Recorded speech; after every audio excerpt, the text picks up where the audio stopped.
Mark Carney's massive conflicts of interest. Hi, I'm Brian Lilley, political columnist for the Toronto Sun. We all knew this day would come. Mark Carney's ethics disclosure revealing that, yes, in fact, the man who tried to portray himself as a saint does have conflicts of interest. Now, that doesn't disqualify him from being prime minister. He owns a lot of assets, he has a lot of investments, and he has to recuse himself from many of them. But remember, back before the election, there were journalists trying to ask him, well, don't you have any conflicts of interest? Shouldn't you release what your investments are now before the election?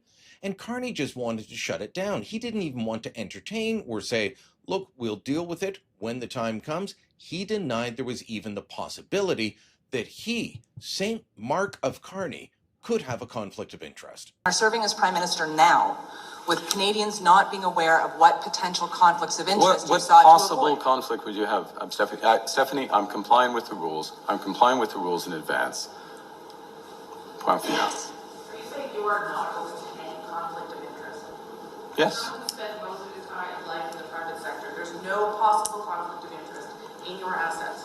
It's very difficult to believe. Look inside yourself, Rosemary. I mean, you start from a prior of conflict and ill will.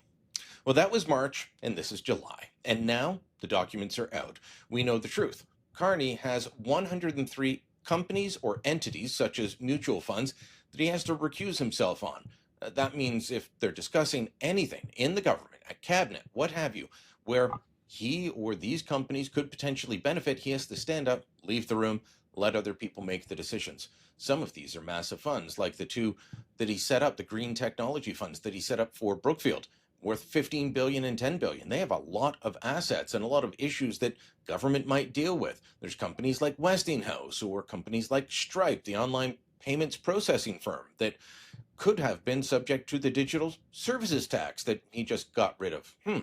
Interesting. So, look, the ethics screen is there.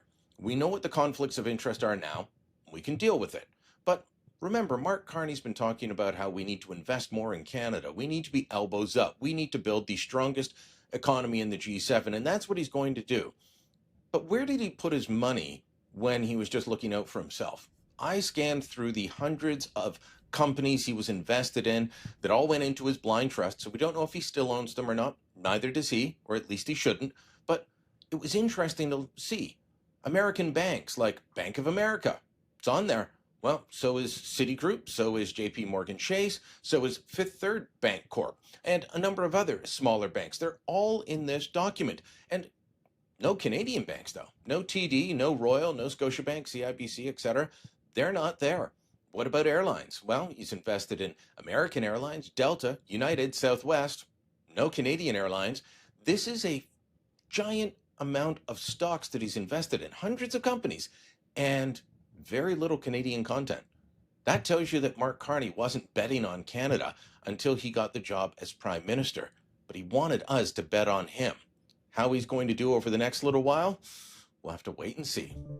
Let me know what you think. Drop a comment down below. Share this on social media. And don't forget to subscribe to our channel.